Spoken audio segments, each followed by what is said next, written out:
Bonjour à tous. Exceptionnellement, nous ne sommes pas en direct et nous avons dû enregistrer cette capsule. Tout reviendra en ordre dès la semaine prochaine. Alors aujourd'hui, avec le docteur Amine, nous allons vous parler de la vitamine C. Alors que la plupart des mammifères sont capables de la synthétiser dans leur foie ou dans leurs reins, ça n'est donc pas une vitamine pour eux. La majorité des primates, dont l'être humain, en sont incapables. Ceci serait dû au résultat d'une mutation génétique survenue il y a 40 millions d'années, bloquant la transformation du glucose en acide ascorbique. Les animaux dépourvus de cette capacité de synthèse de la vitamine C doivent donc puiser dans leur alimentation. La vitamine C est probablement la vitamine la plus connue par tous. Elle se présente sous différentes formes dans l'alimentation malheureusement trop faible et dans la complémentation alimentaire. Alors, il est parfois difficile de s'y retrouver pour consommer le produit qui nous correspond le mieux, d'autant plus que beaucoup de laboratoires et de détaillants utilisent un marketing abusif. Amine, bonjour. Brièvement, est-ce que tu peux nous rappeler les indications de la vitamine C? Bonjour Cédric et bonjour tout le monde. J'espère que tout le monde va bien. Alors la vitamine C a plusieurs fonctions métaboliques, donc je pense qu'on va les détailler un peu plus tard. Et donc en fonction de ces fonctions métaboliques et de ces effets métaboliques, donc on peut les décliner sous forme d'indications. Donc notamment donc l'indication principale et absolue et la plus connue, c'est le scorbut ou même le pré-scorbut. Donc, c'est la détérioration des vaisseaux par un stress oxydatif accru et donc la détérioration plutôt des parois des vaisseaux, ce qui fait que on a le tableau clinique, le classique connu du scorbut, avec les saignements des gencives, etc. Donc là, c'est la première indication. Et donc, le scorbut ou même le pré-scorbut, c'est dû à une déficience ou une carence de vitamine C. Donc ça, c'est assez connu. Donc en plus de cela, on a la vitamine C qui peut être utilisée dans le cas de maladies ou pathologies bactériennes ou virales. Par exemple, ça peut être donc les différentes infections pour renforcer le système immunitaire. Ça peut être aussi utilisé dans le cas de maladies neurodégénératives aussi. Pour une raison simple, c'est que la plupart des maladies neurodégénératives ont leur donc étiologie comme étant le stress oxydatif donc mitochondrial, d'origine mitochondriale. Puis on a aussi l'anémie, donc on sait que la vitamine C permet une meilleure absorption du fer oxydé, donc le fer oxydé ou le fer végétal. On avait déjà évoqué cela dans la précédente émission. Donc la vitamine C qui permet de réduire le fer oxydé en fer réduit, Fe2+, donc c'est ce qui va permettre d'améliorer son absorption. Donc, dans les cas d'anémie, la vitamine C pourrait aider à améliorer l'absorption du fer. Hein. Anémie ferriprive, bien entendu. Après, on a aussi les cas de fatigue, d'asthénie, de la fatigue chronique, etc. Donc, tout ce qui est dû à un manque de neurotransmetteurs, je pense qu'on aura l'occasion d'en discuter aussi.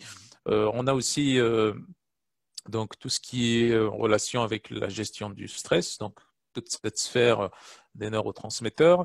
Bon, classiquement, globalement, on a aussi les maladies qui génèrent plus ou moins de stress oxydatif. Donc, la plupart des maladies inflammatoires génèrent beaucoup de stress oxydatif puisque l'inflammation est à la base, moléculairement parlant, c'est le fait de générer du stress oxydatif pour pouvoir détruire les différents pathogènes ou alors nettoyer les différents tissus.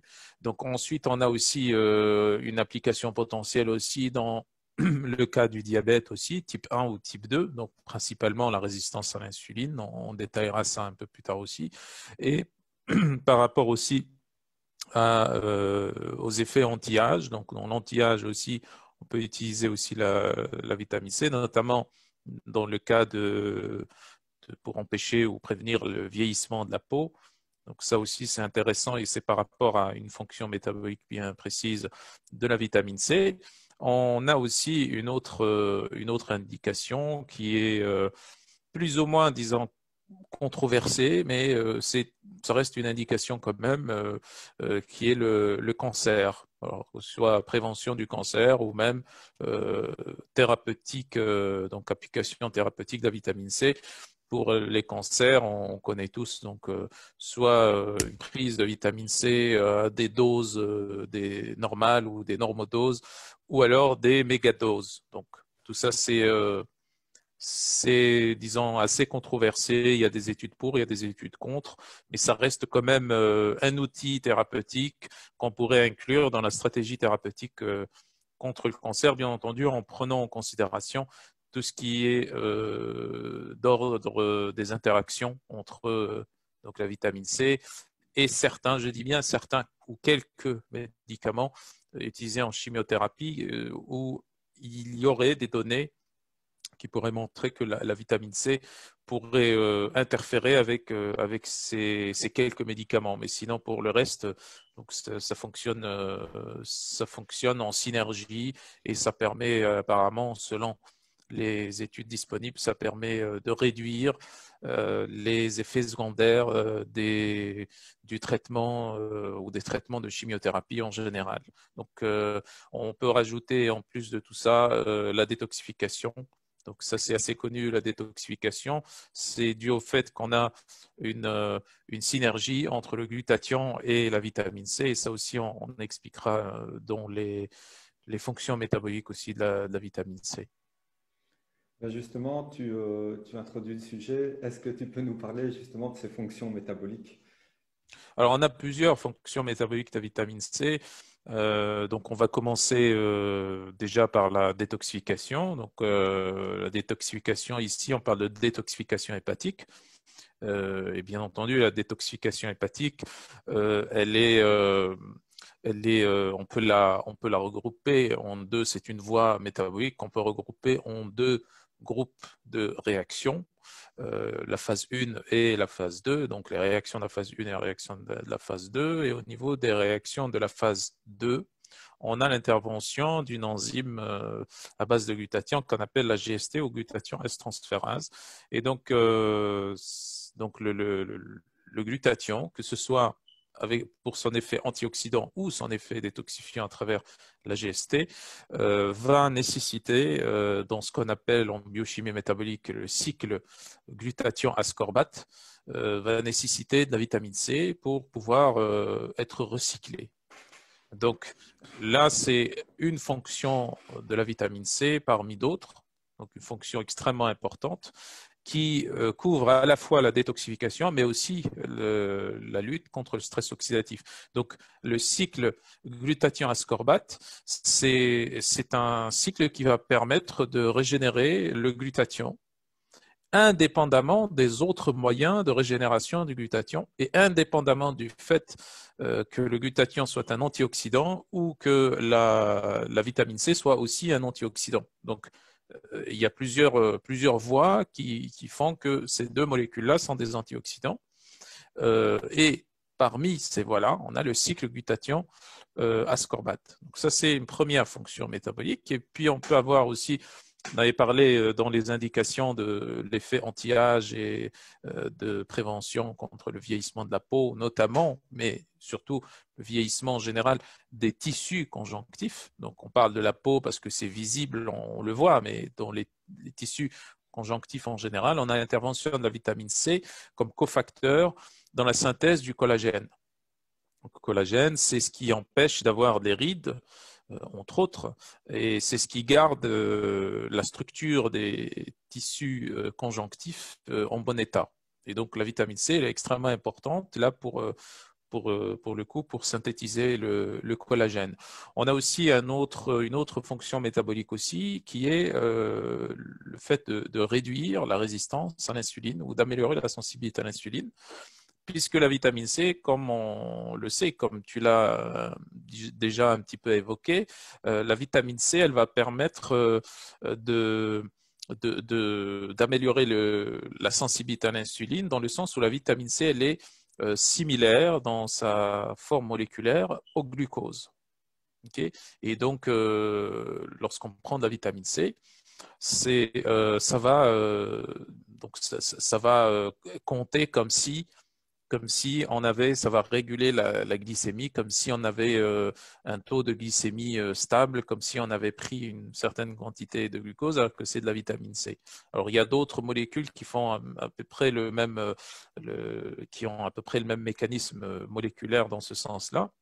Mais la vitamine C, elle est très importante en ce qui concerne l'amélioration de la résistance à l'insuline, même dans le cas de diabète type 1, puisque dans le cas du diabète type 1, c'est insulino-dépendant.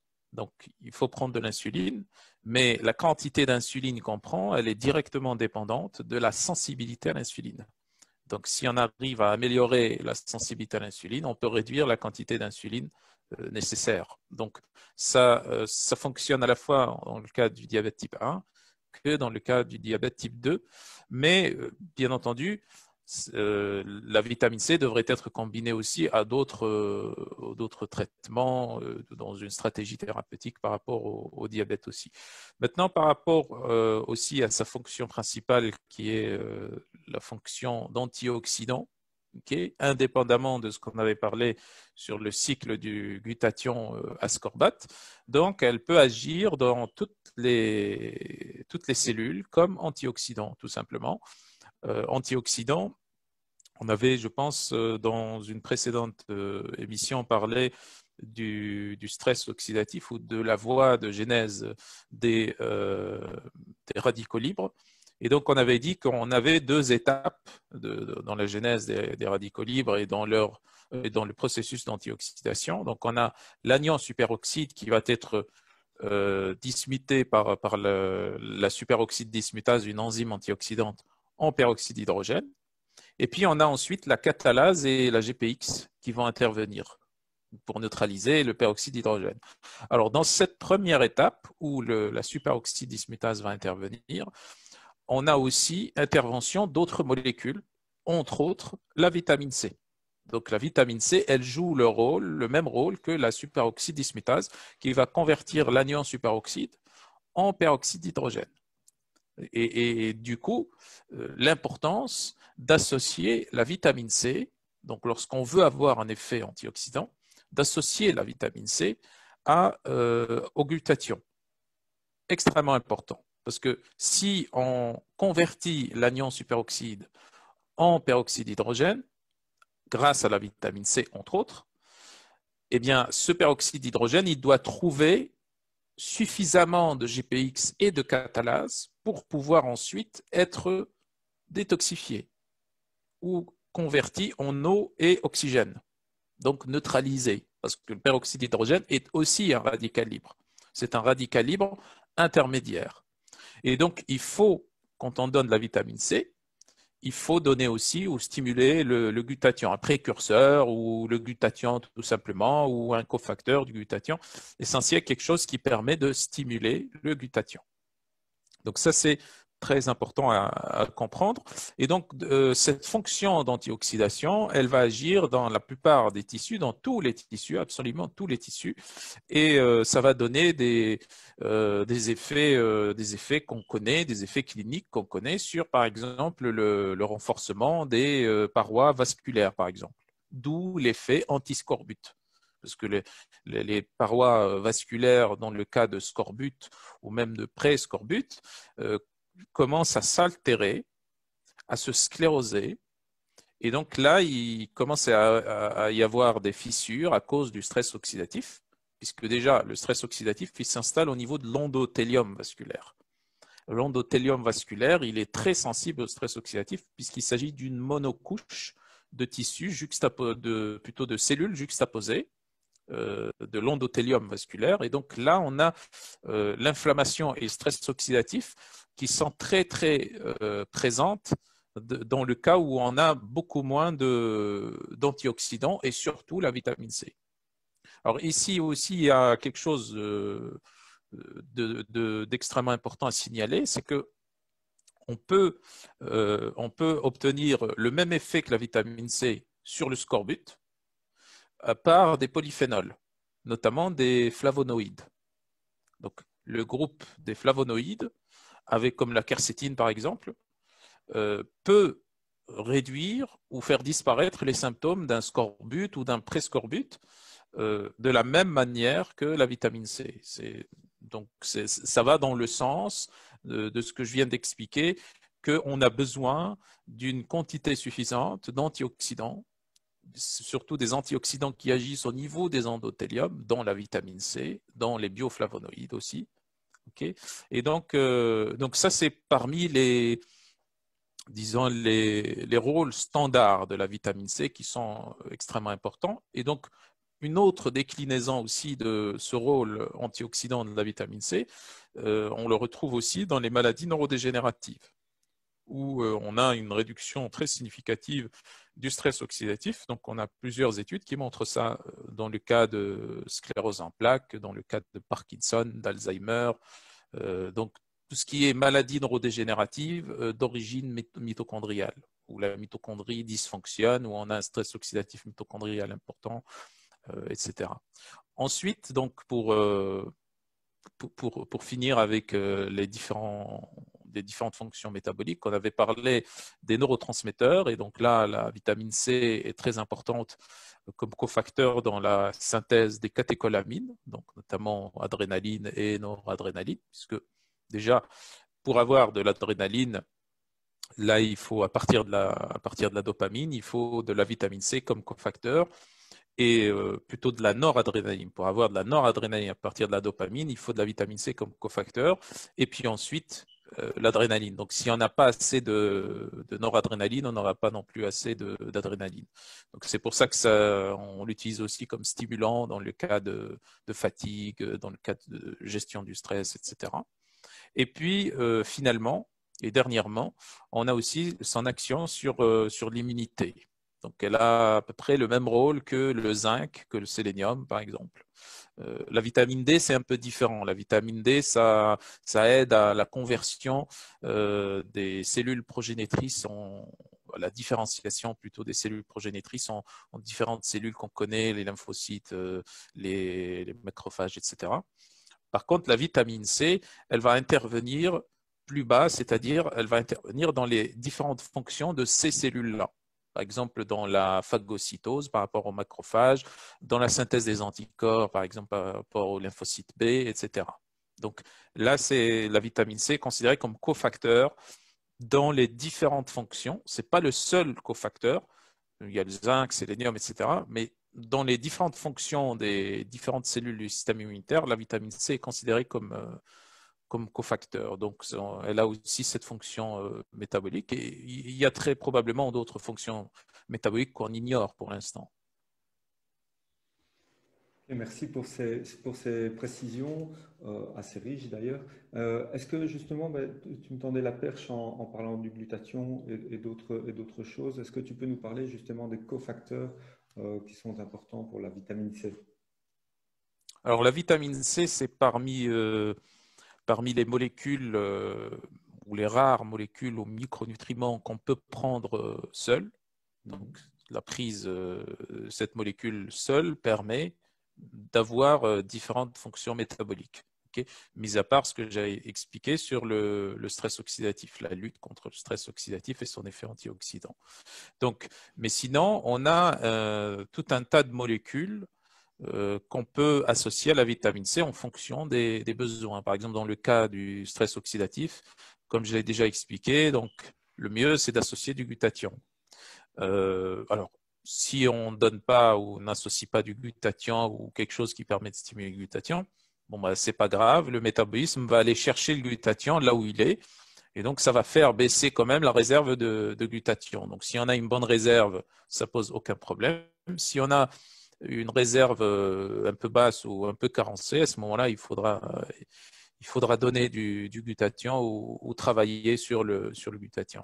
Maintenant, en plus de cela, on peut rajouter aussi une vitamine liposoluble, puisque la vitamine C est une vitamine hydrosoluble. Si on veut avoir un effet antioxydant à large spectre, à ce moment-là, donc la vitamine C, qui est une vitamine hydrosoluble qu'on retrouve dans toutes les cellules, et donc qui va intervenir dans les différentes fonctions métaboliques, notamment contre le stress oxydatif. Mais donc on peut rajouter, pour compléter cet effet, une vitamine liposoluble, notamment la vitamine E, qui sera plutôt plus adaptée dans le cas, par exemple, d'adipocytes, par exemple, au niveau du foie, au niveau du cerveau aussi. Donc, ça complète l'effet antioxydant de la vitamine C.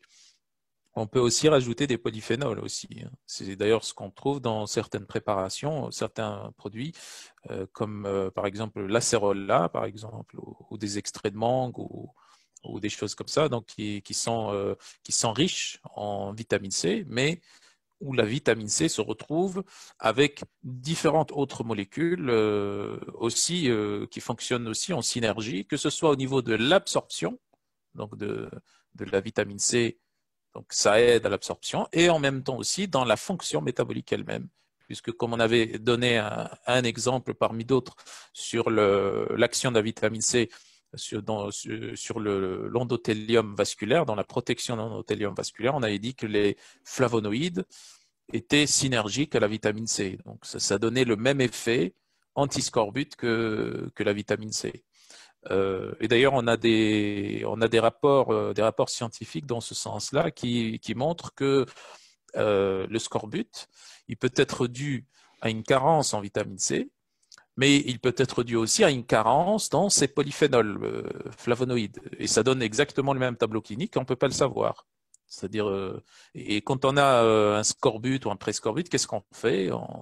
On mange des aliments, on mange beaucoup d'aliments qui sont riches en vitamine C. Mais ces aliments qui sont riches en vitamine C, ils sont aussi riches en ces flavonoïdes. Donc, qu'est-ce qui a donné l'effet? Bon, c'est très probablement une synergie des deux. Okay.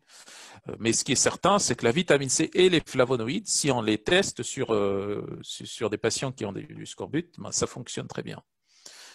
Et donc, dans ce sens-là, on a aussi le sélénium qui est un cofacteur de la GPX.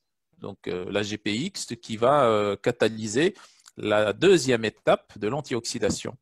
Et donc, ça, c'est extrêmement important aussi, la GPX. La B3 aussi, puisque c'est un cofacteur de l'autre enzyme glutathion réductase. Donc, on a GPX qui est glutathion peroxydase et on a l'autre enzyme qui termine le cycle du glutathion réductase, qui a donc la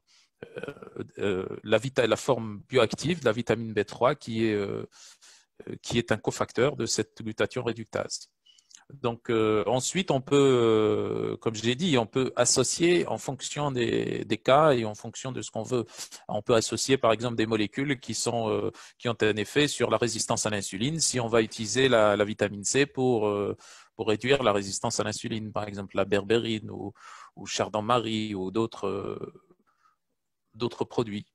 Donc c'est très large, c'est-à-dire on peut associer certaines choses, mais on peut aussi prendre tout simplement de la vitamine C sans association aucune. Ok, merci. Alors, tu nous as parlé d'acérola, tu nous as parlé de vitamine C à l'ascorbate, tu nous as parlé de vitamine C liposomale. Est-ce que justement, tu peux nous parler des différentes formes de molécules, de la galénique et de la galénique de la vitamine C, et ainsi que leur niveau d'absorption? Oui, par rapport à, on va commencer par les formes moléculaires. Les Mhm. formes moléculaires, comme la plupart des molécules, on en a deux.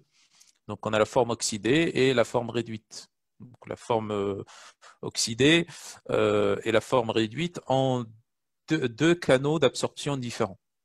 Donc, la forme réduite passe par des transporteurs ou par deux transporteurs qui sont sodium dépendants. Et la forme oxydée passe par deux transporteurs qui n'ont rien à voir avec ces transporteurs sodium dépendants et qui sont des transporteurs GLUT. Donc, c'est des transporteurs qui transportent aussi le glucose. On a 4 transporteurs qui transportent le glucose ou 4 transporteurs identifiés qui transportent le glucose au niveau intestinal. Et donc, deux de ces transporteurs-là transportent aussi la vitamine C. D'où ce que j'avais expliqué auparavant sur le fait que la forme moléculaire de la vitamine C ressemble beaucoup à celle du glucose. Okay. Donc, on a deux canaux d'absorption. Donc, pour la forme réduite, on passe par des canaux ou des transporteurs sodium dépendants. Pour la forme oxydée, on passe par des transporteurs du glucose, en gros. Et donc, dans les aliments, on retrouve ces deux formes, forme oxydée, forme réduite. La forme bioactive, c'est la forme réduite. Donc, la forme oxydée, elle ne sert qu'à donner ou à régénérer la forme ou à se régénérer en forme réduite. Donc, à donner la forme bioactive. Donc, une fois qu'on a compris cela, donc il nous faut une certaine quantité de sodium déjà. Donc, bon, on a une certaine quantité de sodium au niveau intestinal. C'est une quantité plus ou moins réduite parce que normalement, on est censé manger des aliments qui contiennent une certaine quantité de vitamine C, donc pas une très grosse quantité de vitamine C. Donc, on a la quantité de sodium qu'il faut dans les transporteurs sodium dépendants. Mais si maintenant on prend des dosages thérapeutiques, hein, là je parle même pour 500 mg, 1 gramme, 2 grammes, etc. Donc là, on aura besoin d'une certaine quantité de sodium pour que ça puisse passer, sauf si on a d'autres choses avec ou d'autres mécanismes d'absorption. Donc, si on passe par exemple, une forme liposomale, par exemple, ça c'est autre chose. Si on a des polyphénols avec, donc ça c'est autre chose. Donc, ça prend d'autres moyens d'absorption. Donc voilà. Donc ça c'est en ce qui concerne la forme oxydée et la forme réduite. Maintenant, par rapport à la galénique, on a plusieurs types. Donc, on a la forme injectable, donc la forme IV injectable. Donc là, on a les deux formes oxydée et réduite. Donc l'ascorbate, ok, l'ascorbate, et puis la forme oxydée de l'acide ascorbique. Donc la forme oxydée, c'est la D, l'acide D ascorbique. La forme réduite, c'est l'acide L ascorbique. Okay, et donc, dans les formes injectables, on utilise le plus souvent la forme réduite. Donc, c'est la forme bioactive. Ça, il n'y a aucun souci là-dessus. Et même la forme oxydée, elle n'a pas beaucoup d'intérêt. Elle n'a pas montré cliniquement beaucoup d'intérêt. Je parle toujours de la forme galénique injectable. Donc, là, on est au top du top de ce qu'on peut apporter par rapport à la quantité de vitamine C qui peut passer dans la circulation. Donc, la forme injectable est classée au top. Maintenant, puisque c'est pas tout le monde qui peut utiliser la forme injectable, ça obéit à un certain protocole, il faut un professionnel de la santé pour pouvoir administrer, etc., une prescription médicale. Donc, on a les autres formes maintenant. Donc, les autres formes sont principalement des formes orales. Donc, dans les formes orales, on a différentes formes. On a l'acide L-ascorbique pur, donc en poudre. On a ensuite également la forme liposomale de vitamine C. Et puis, on a également des formes naturelles qui sont issues d'extraits naturels dont l'acérola est la plus connue, puisque l'acérola, c'est le végétal qui contient le plus de vitamine C, du moins pour ce qui est connu actuellement. Et puis, on a aussi d'autres formes effervescentes. Des formes effervescentes. Alors, il y a aussi des formes en gélules, mais ça, c'est la même chose que la forme en poudre. C'est de la poudre mise dans une gélule, donc ou en comprimé aussi. Alors, en comprimé, on met aussi avec différents excipients, donc qui sont plus ou moins toxiques. Donc, alors, l'effervescente aussi, on a des excipients, mais qui pourraient être intéressants. Alors maintenant, comment qu'on puisse classer donc ces différentes formes galéniques par rapport à l'absorption, puisque c'est ça qui nous intéresse en réalité en pratique, c'est qu'on a donc en premier lieu, et là pour résumer le tout, on a la forme en poudre, ou tout simplement la forme qui contient de l'acide L-ascorbique pur, qui est la forme la moins intéressante en termes d'absorption.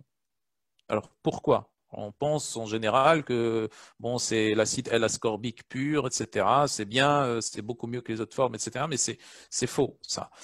La forme acide L-ascorbique, elle a une très mauvaise absorption dans le sens où l'absorption de la vitamine C se fait, comme j'ai dit, par deux canaux. Et ces deux canaux-là, l'un de ces deux canaux, donc les deux transporteurs qui font passer la vitamine C réduite, sont sodium dépendants. Donc, ces transporteurs sodium dépendants vont fonctionner jusqu'à un certain niveau, 90, 100, 120 mg, donc ce qui est classiquement retrouvé dans des aliments qu'on mange normalement dans des repas, etc.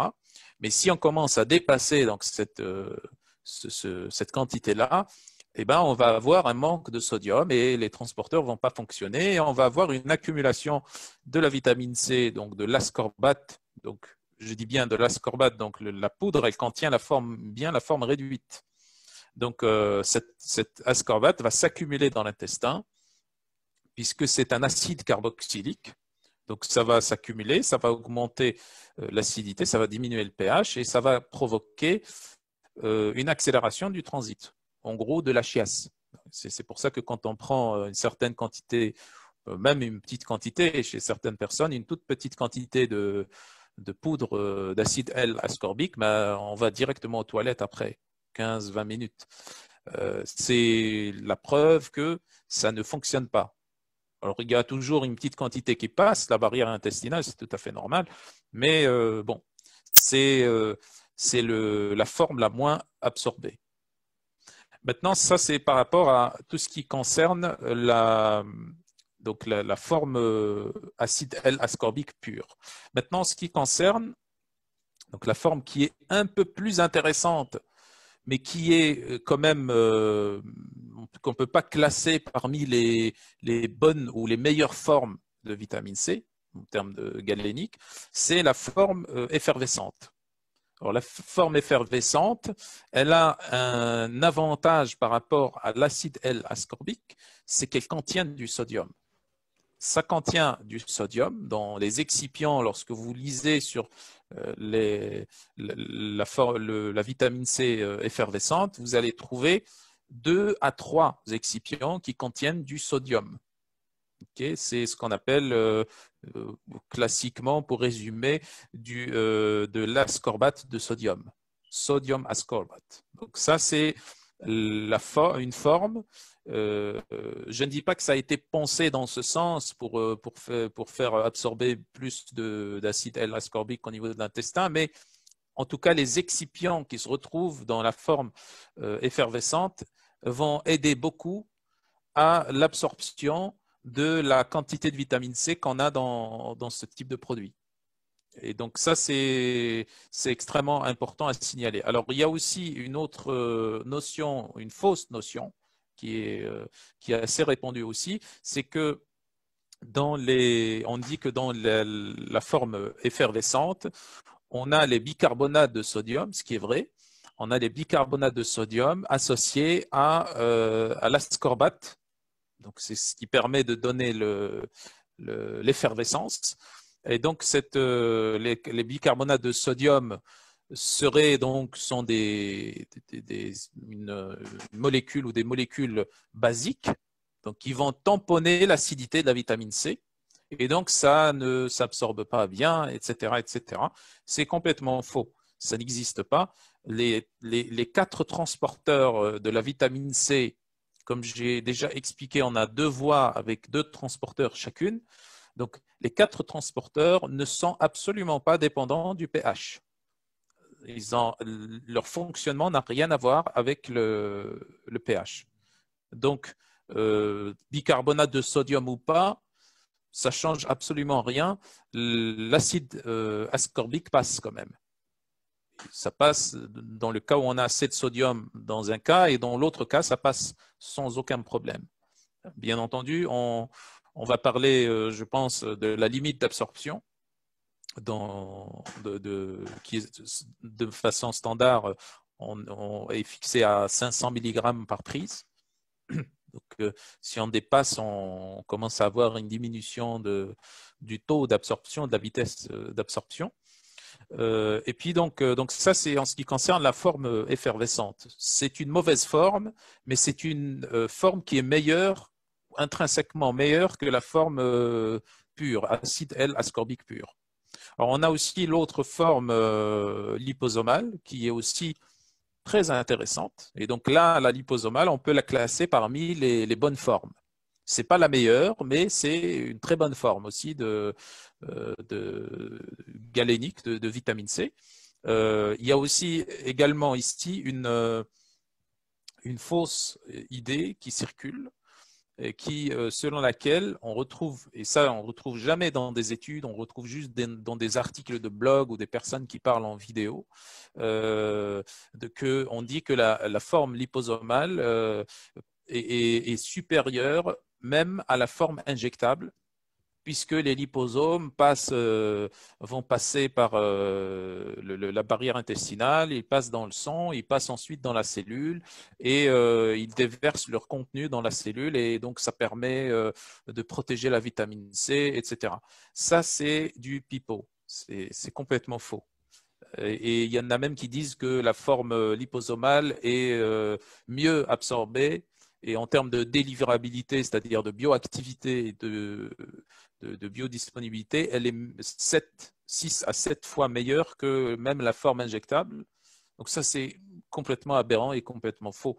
On a des études qui comparent la forme acide L-ascorbique pur, la forme liposomale et la forme injectable.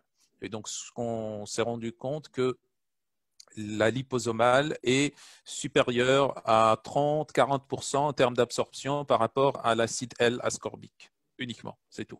Et donc, il n'y a aucune comparaison à faire entre la forme liposomale et la forme injectable. C'est complètement aberrant, puisque les liposomes, c'est pas, les liposomes, ils ne vont pas passer la barrière intestinale et aller dans le sang et rentrer dans la cellule. Le liposome, dès qu'il arrive au niveau de la partie extérieure de la barrière intestinale, au niveau de la lumière intestinale, il va se fixer sur la barrière intestinale, puisque les liposomes sont des phospholipides, tout comme donc les phospholipides de la membrane des entérocytes, donc de la barrière intestinale. Donc, ils vont se fondre dans cette membrane-là, et comme s'il devenait ou il faisait partie de cette membrane des entérocytes, et donc ils vont déverser la vitamine C à l'intérieur des entérocytes. Et à ce moment-là, à ce moment même, c'est fini, il n'y a plus de liposome. Donc le liposome est fini déjà dans la partie extérieure de la membrane des entérocytes.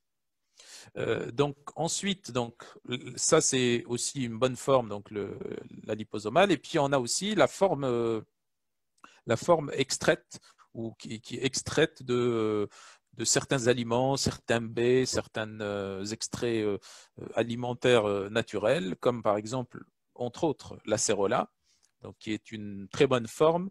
Et là, on a la meilleure forme de vitamine C, puisqu'on a la vitamine C et on a aussi les polyphénols synergiques qui vont avec. Et donc, les aliments sont bien faits, la nature est bien faite. On a les différents ingrédients, les différents micronutriments ensemble. Ils ne sont pas là ensemble juste pour rien. Donc, les polyphénols, par exemple de l'acérola plus la vitamine C, ça fonctionne bien, ça augmente l'absorption et ça potentialise, métaboliquement parlant, l'effet de la vitamine C. Et même la vitamine C, elle potentialise l'effet de ces polyphénols-là. La seule problématique ou le seul bémol qu'on pourrait poser par rapport à ces produits naturels qui sont riches en vitamine C, c'est qu'ils contiennent peu de vitamine C par rapport aux autres produits. C'est-à-dire avec la liposomale, par exemple, on peut atteindre jusqu'à 5 grammes ou plus, si on veut. L'effervescente, par exemple, on peut avoir 1 gramme, 2 grammes, 3 grammes.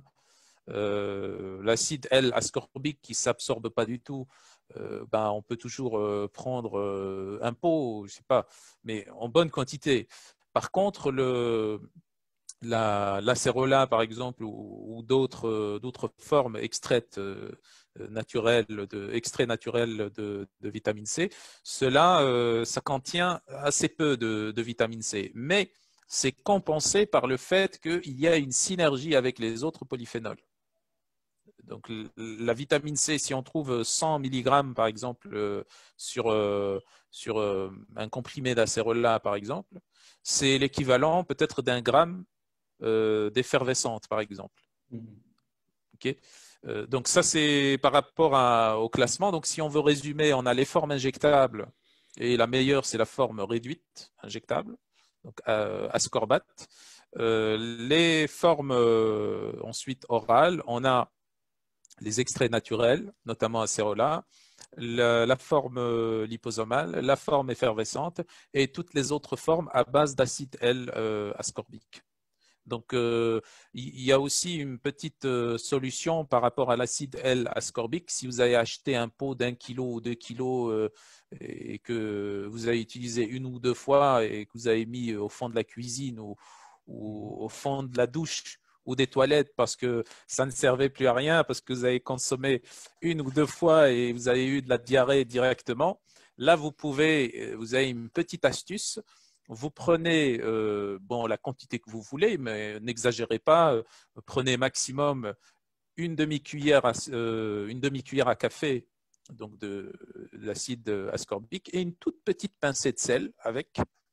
Okay, et vous prenez. Voilà. Vous mettez dans de l'eau et vous prenez directement. Et donc là, ça va améliorer l'absorption et vous allez remarquer que les symptômes que vous avez eus avant, que ça a diminué ou que ça a disparu. Okay, et comme ça, vous aurez assez de vitamine C. Mais le mieux, c'est de prendre des formes qui sont quand même bien bioactives, comme la liposomale ou l'acérola, tout simplement. Alors, merci pour cette astuce qui évitera à certaines personnes de jeter leurs 500 grammes ou leurs 200 milligrammes de vitamine C L-ascorbique, d'acide L-ascorbique. Alors, moi, j'ai juste une petite précision aussi. C'est vrai que c'est vraiment important de lire les étiquettes parce que, par exemple, quand on parle de l'acérola, on sait que l'acérola, derrière ça, il y a un coût marketing qui est énorme et qu'on voit de l'acérola dans tous les rayons, même dans les supermarchés. Et c'est vrai que la fois dernière, je suis tombé sur un pot que les gens reconnaîtront, hein. C'est un grand pot blanc avec une bande rouge autour et où on parle de l'acérola. D'ailleurs, son nom, c'est simple, c'est acérola 500, donc pour 500 mg. Et je m'aperçois en lisant l'étiquette que le premier ingrédient, c'est du fructose et le deuxième ou troisième ingrédient, ça doit être extrait d'acérola 0,5%. Vous entendez bien, 0,5%. Le reste, c'est de l'acide L-ascorbique. Donc voilà, c'est un peu clairement on se fout de la gueule du monde de nous faire payer le prix de l'acérola alors que c'est totalement autre chose.